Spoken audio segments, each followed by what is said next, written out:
Hello everyone, I welcome you all to the Infinity Vision platform. Right now I'll be doing one such question that came in your JEE Main examination. This question came on 16th March 2021 shift 1. तो ये morning shift का question है और इसी साल का question है, मार्च का. ठीक है, so let us see this particular question.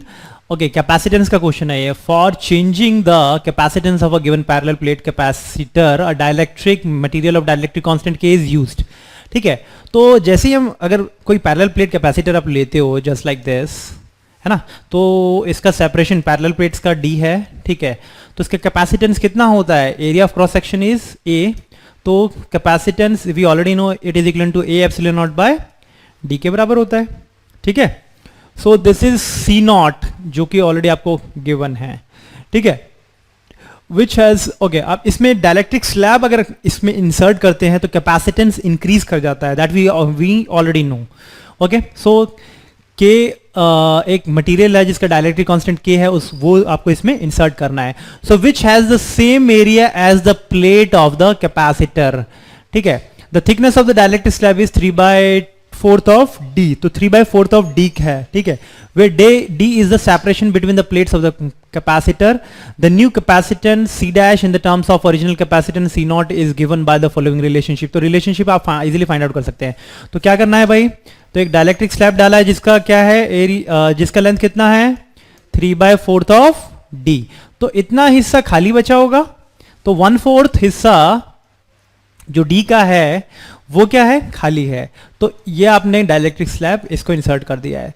Again now what we will gonna do is इसका कैपेसिटेंस निकाल लो, इसका कैपेसिटेंस निकाल लो. दोनों का एरिया तो सेम ही होगा, सिर्फ लेंथ में फर्क है ना. तो इसका लेंथ कितना है 3/4 डी, इसका डायलेक्ट्रिक कांस्टेंट कितना है के.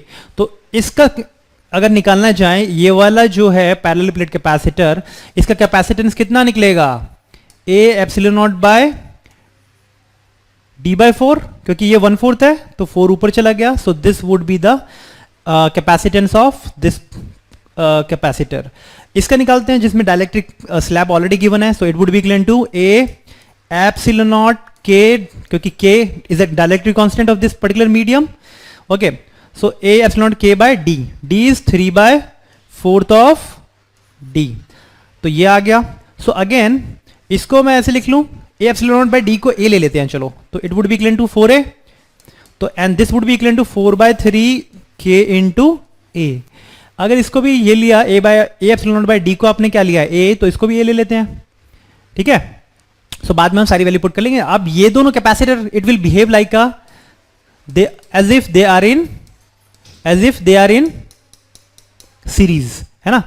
इसका कैपेसिटेंस ये है 4a, इसका कैपेसिटेंस 4/3 ka है ना. अब ये दोनों सीरीज में हैं, तो अब इनका इफेक्टिव रेजिस्टेंस जो हमें निकालना है c डैश, वो कितना होगा, सीरीज में है तो हम कैसे इसका इफेक्टिव रेजिस्टेंस निकाल लेते हैं. It would be equal to 4a multiplied by 4/3 ka divided by दोनों का sum 4a plus 4/3 k into a. Solve करो जल्दी से. What you will be getting, okay a common ले लेते हैं तो एक कैंसिल हो जाएगा ये वाला.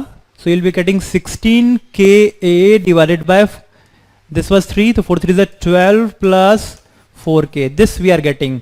ओके, एंड 3 से 3 कैंसिल हो जाएगा क्योंकि यहाँ पे एक नीचे में 3 भी था. सो और ये नीचे वाला 3 ऊपर जाएगा तो 3 से 3 cancel. I hope this thing is clear. Pure calculation है, नथिंग एल्स. तो अब जल्दी से हम फर्दर सॉल्व करेंगे.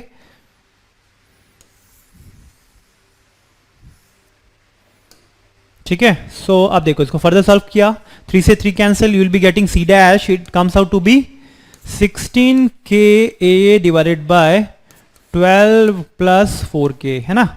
इसको फर्दर सॉल्व करेंगे, 4 से डिवाइड कर देते हैं तो you will be getting 4ka divided by 3 plus k.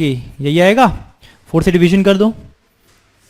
Again a की वैल्यू हम we already know that c not was a epsilon not by d. इसी की वैल्यू हमने a ली थी, है ना. तो a epsilon not by d की a की वैल्यू आसानी से हम पुट कर सकते हैं which is equal to c not. तो 4k c not divided by 3 plus k. This is the expression that we are getting the c dash की value, the effective capacitance between these twos.